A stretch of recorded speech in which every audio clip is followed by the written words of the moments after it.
অরণ্যের অন্য প্রান্তে গিয়ে ওরা আবার বাসা বাঁধল। কয়েকদিন পর ওরা আবার খানিকটা নিশ্চিন্ত হয়ে গেল।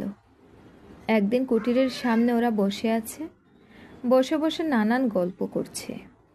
এমন সময় সামনে দিয়ে ছুটে গেল একটা সুন্দর হরিণ। হরিণটা একটু অন্যরকম, সবুজ ঘেঁষা রং, সারা গায়ে হলুদ ছিটছিট। সোনালি বলল, আমায় ওই হরিণটা ধরে দাও না। মেরু না, জীবন্ত ধরে দাও, আমি ওটাকে পুষব। এই জায়গাটা শুনে আপনাদের রামায়ণের কথা মনে পড়ছে না? সেই দণ্ডক বনের কুটির প্রাঙ্গণে বসে আছেন রাম আর সীতা। সামনে দিয়ে ছুটে গেল সোনার মায়া হরিণ। কিন্তু ত্রিস্তান তো রামায়ণ গাথা জানে না। তখনই ত্রিস্তান তীর ধনুক নিয়ে ছুটল। ছুটতে ছুটতে যে কত দূর চলে গেল তার ঠিক নেই। তরুণ মৃগ বিদ্যুৎ গতিতে ছুটছে, তার সঙ্গে ত্রিস্তান ছুটে পারবে কেন? অথচ ত্রিস্তান বানও মারতে পারছে না, কারণ সোনালি ওটা জীবন্ত চেয়েছে। ছুটতে ছুটতে ত্রিস্তান ক্লান্ত হয়ে গেল। দূরে মিলিয়ে গেল হরিণটা। ক্লান্ত ত্রিস্তান সেখানেই ঘাসের ওপর শুয়ে পড়ল। মাথার উপর পরিষ্কার আকাশ, ঠান্ডা বসন্তের হাওয়া দিচ্ছে। এক দৃষ্টে আকাশের দিকে তাকিয়ে থাকতে থাকতে ত্রিস্তানের হঠাৎ মনে হলো, রাজা কি সেদিন সত্যিই ভয় পেয়ে পালিয়ে গিয়েছিলেন? কেন? আমি তো ঘুমছিলাম। আমার প্রাণ তো ছিল রাজারই হাতে। অথবা আমার তলোয়ার সরিয়ে নিয়ে উনি তো আমাকে জীবন্ত অবস্থায়ও বন্দি করতে পারতেন। যদি আমার তলোয়ার সরিয়ে নিলেনই, তবে আবার নিজের বহুমূল্য তলোয়ারটা রেখে গেলেন কেন? মহারাজ, মহারাজ, আমি তোমাকে চিনি। তোমার বুকের স্নেহ মমতা আবার ফিরে এসেছে। আমাকে মারতে গিয়ে তোমার মনে পড়েছে সেই ভালুকটির কথা, যে তোমার পায়ের কাছে বসে বীণা বাজাতো। তুমি আমাকে ক্ষমা করেছ, কিংবা হয়তো ক্ষমা নয়। রাজা বুঝতে পেরেছেন ঈশ্বর আমারই পক্ষে, নইলে বারবার আমি বেঁচে গেলাম কেন? গির্জার জানালা দিয়ে লাফিয়েও মরিনি। তার মানে স্রষ্টা আমাকে মারতে চান না। হয়তো আমাকে ঘুমন্ত অবস্থায় দেখে রাজার সব পুরনো কথা মনে পড়েছিল। মোর হল্টের সঙ্গে আমার যুদ্ধ, আয়ারল্যান্ড অভিযান, ওর জন্য আমার নিজের রাজ্য ছেড়ে আসা। কিংবা উনি হয়তো বুঝতে পেরেছিলেন যে উনি অন্যায় করেছেন, আমাকে বিনা বিচারে মৃত্যুদণ্ড দিয়েছিলেন। কেন? আমি কি যে কোনো লোককে দ্বন্দ্বযুদ্ধে আহ্বান করিনি? কার সাধ্য ছিল আমার নামে অভিযোগ আনার? রাজা হয়তো বুঝতে পেরেছিলেন আমার মতো বন্ধু উনি আর পাবেন না। ওর বিপদের সময় আমার মতো নিঃস্বার্থভাবে আর কে ওর পাশে দাঁড়াবে? আবার কি উনি আমায় ফিরিয়ে নিতে চান ওর রাজ্যে? আবার আমি বর্ম পরে যুদ্ধে যাব রাজার শত্রুকে জয় করতে। আবার আমি ওর সামনে বসে বীণা বাজাবো। না না, এসব আমি কি আবোল তাবোল ভাবছি? আমার কি মাথা খারাপ? রাজার কাছে আমার ফিরে যাওয়া মানেই তো সোনালীকে ফিরিয়ে দেওয়া। আমার কাছ থেকে সোনালীকে নেয় কার সাধ্য? মহারাজ, মহারাজ, তুমি ঘুমের মধ্যে সেদিন আমাকে হত্যা করলে না কেন? সে যে অনেক ভালো ছিল। আমি কি দুর্ভাবনায় পড়লাম। সোনালীকে আমি বারবার জয় করেছি, আয়ারল্যান্ড থেকে, তোমার হাত থেকে, কুষ্ঠ রোগীদের কাছ থেকে। কিন্তু তুমি সেদিন যে করুণা দেখালে, তাতে এই একবার তুমিও জয় করেছ। তুমিও রানীকে জয় করেছ। সোনালী ছিল তোমার পাশে রানী, আর এখানে আমার পাশে এসে ও হয়েছে ভিখারিনী। ওর সোনার যৌবন বনে জঙ্গলে রোদে পড়ে জলে ভিজে নষ্ট হচ্ছে। কত মখমল সিল্কের পোশাক ছিল ওর, আজ ভালো করে লজ্জা নিবারণ করতে পারে না।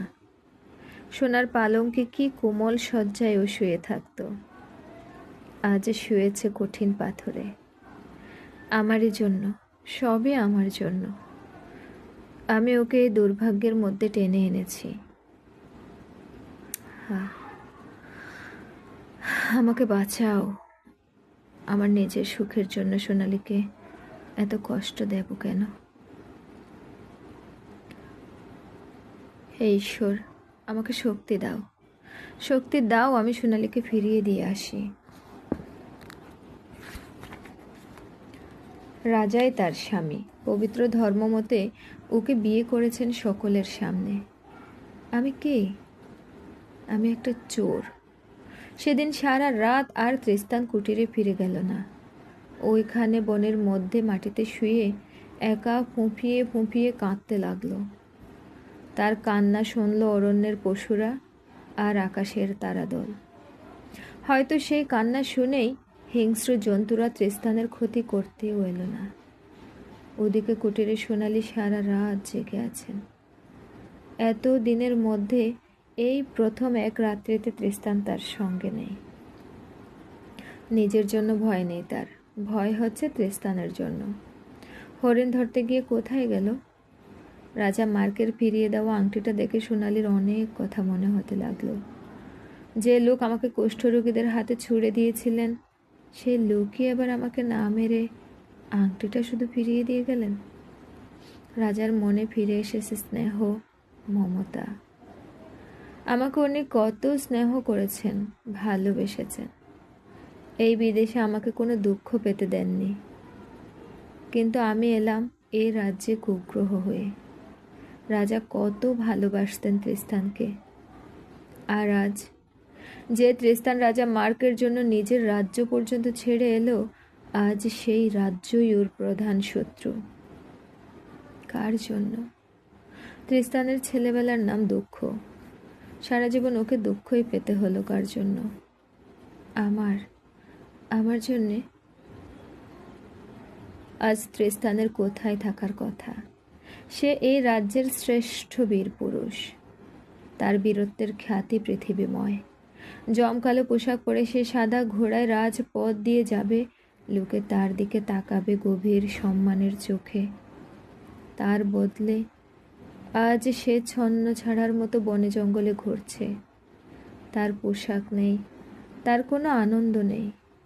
বীর যোদ্ধা কখনো দিনের পর দিন যুদ্ধ না করে নিজের শক্তির অপচয় করে, নিজের শক্তির পরিচয় না দিয়ে থাকতে পারে? পাখি যেমন ওড়ে, বীর নাইট তেমনি যুদ্ধের চর্চা করে। তার বদলে এখানে সামান্য জীবজন্তু শিকার করা তার একমাত্র কাজ।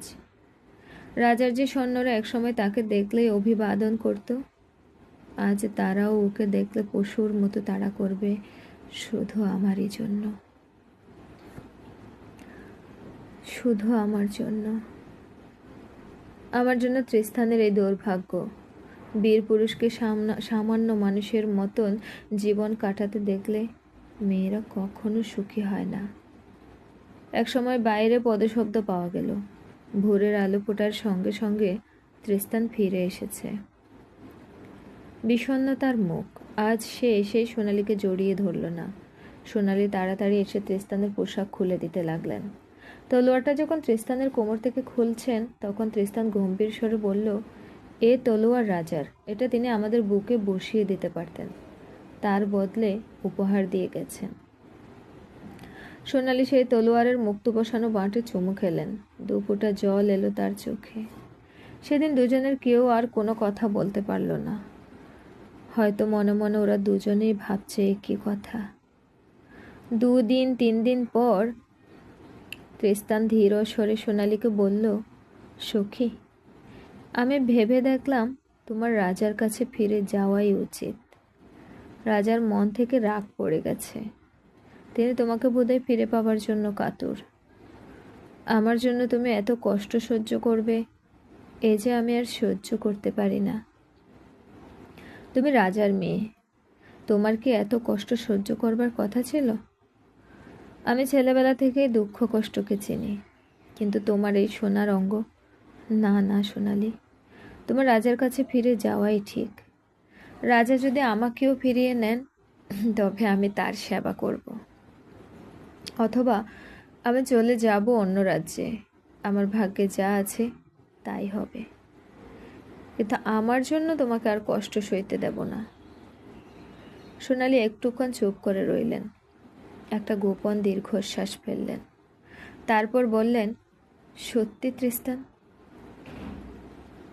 আমার জন্য তুমিও বা কেন এত কষ্ট সহ্য করবে? আমি এই পৃথিবীতে বেঁচে থাকতে তোমার দুঃখ যাবে না। তৃষ্টান, তুলে নাও তোমার তলোয়ার, আমার বুকে বসিয়ে দাও। তৃষ্টান, ভালোবাসা কোনো মূল্য চায় না।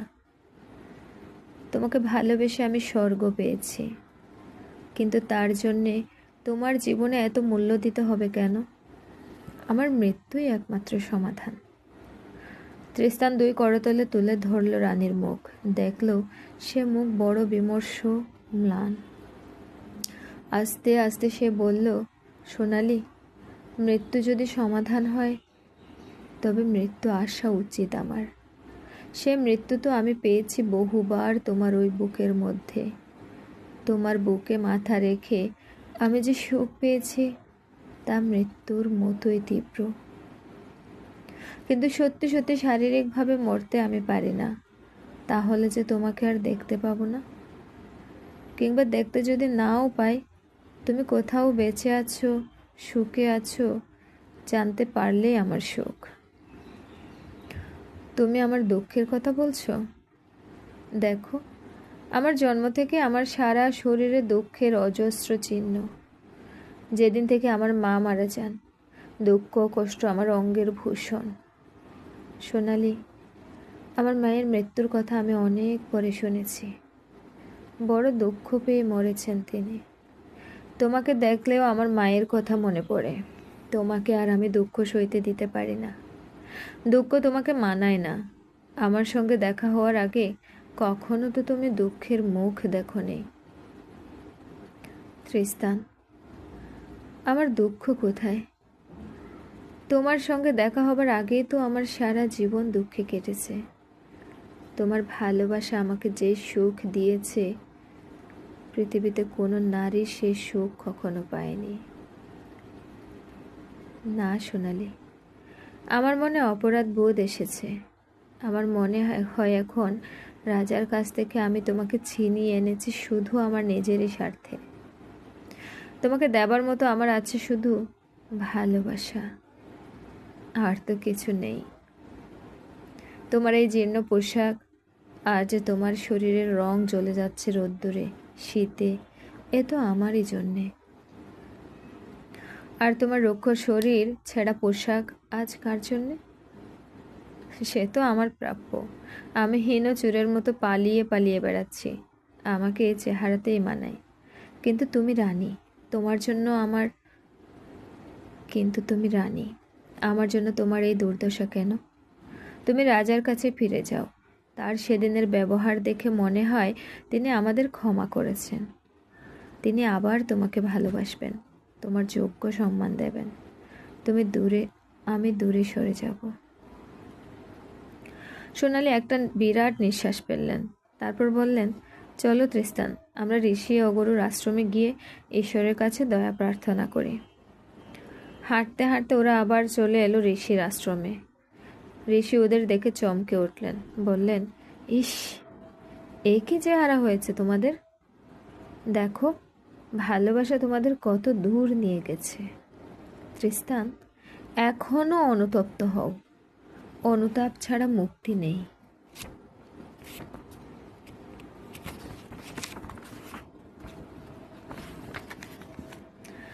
তৃষ্টান গম্ভীরভাবে বলল, ঋষি, আপনি রাজার সঙ্গে আমাদের শান্তি স্থাপনের একটা ব্যবস্থা করে দিন।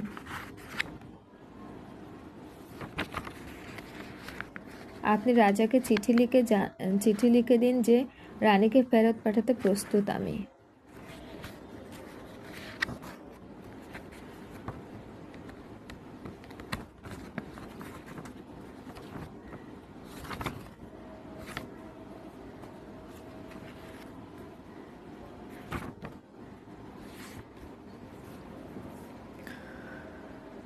যদি তিনি তাকে সসম্মানে গ্রহণ করেন, আমি নিজে এ রাজ্য ছেড়ে চলে যাব, তার আর চক্ষুশূল হব না।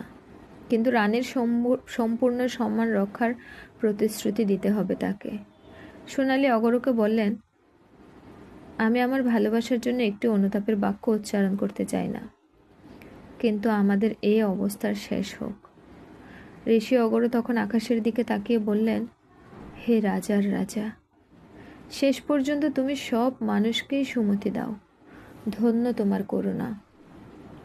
তৃষ্টান তা দেখে অভিমানী মুখে মনে মনে বলল, না, আমি কারো ভয়ে সোনালীকে ফিরিয়ে দিতে আসিনি। পাপের জন্য আমি অনুতাপও করছি না।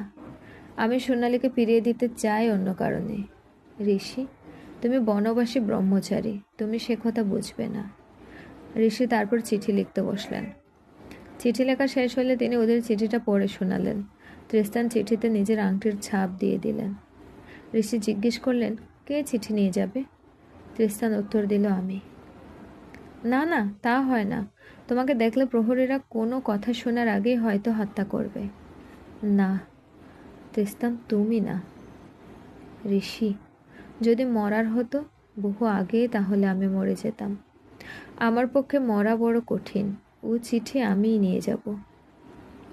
সেদিন সন্ধ্যের অন্ধকার নেমে আসার পর তৃষ্টান ঋষির কাছ থেকে একটা কালো কাপড় চেয়ে নিয়ে সেটা দিয়ে মুখ ঢেকে ঘোড়ায় চেপে বেরিয়ে পড়ল। বন পেরিয়ে সোজা চলে এলো দুর্গের প্রাচীরের কাছে। ততক্ষণে প্রায় মধ্যরাত। সেখানে ঘোড়া বেঁধে লাফিয়ে পার হলো প্রাচীর। তারপর উদ্যানের মধ্য দিয়ে হেঁটে চলে এলো রাজার শাসন ঘরের নিচে। কেউ তাকে সন্দেহ করেনি। তারপর উদ্যানের মধ্য দিয়ে হেঁটে চলে এলো রাজার শয়ন ঘরের নিচে। কেউ তাকে সন্দেহ করেনি। তাছাড়া সন্দেহ করবেই বা কে? কেউ কি কল্পনা করতে পারে তৃষ্টান একা এসে ঢুকবে রাজপুরীতে? কেউ ওকে চিনতে পারলেও বিশ্বাস করতো না। হয়তো ভাবতো ভূত দেখছে। তৃষ্টান অনুচ্চস্বরে 3 বার ডাকলো, মহারাজ, মহারাজ, মহারাজ। সেই ডাক শুনে রাজা মার্কের ঘুম ভেঙে গেল। তিনি ভাবলেন, তিনি কি স্বপ্ন দেখছেন? তাড়াতাড়ি জানালার কাছে এসে বললেন, কে ডাকছো আমায় এত রাত্রে? কে তুমি? মহারাজ, আমি তৃষ্টান। কে? কি নাম বললে? তৃষ্টান। তৃষ্টান? কোন তৃষ্টান? এদিকে, এদিকে আলুর কাছে এসো। আমি সেই পুরনো তৃষ্টান। মহারাজ, আপনার কাছে একটা চিঠি দিচ্ছি। কাল এর উত্তর লিখে ঝুলিয়ে দেবেন বনের সীমান্তে শুকনো ওক গাছে। ঠক করে শব্দ হয়ে একটা তীর এসে পড়ল রাজার পায়ের কাছে। তার মাথায় বাঁধা চিঠি। রাজা ডেকে উঠলেন, তৃষ্টান, তৃষ্টান, একটু দাঁড়াও। কোনো উত্তর নেই আর। রাজা তাড়াতাড়ি ছুটে এলেন বারান্দায়। বাগান তখন শূন্য। যত দূর দেখা যায় শুধু চাঁদের আলোর স্তব্ধতা। রাজা আর্ত কণ্ঠে চেঁচিয়ে উঠলেন, তৃষ্টান, তৃষ্টান, ওরে একটু দাঁড়া, একবার তোকে দেখি তৃষ্টান। রাজার আকুল ডাক হাওয়ায় ভেসে বেড়াতে লাগলো।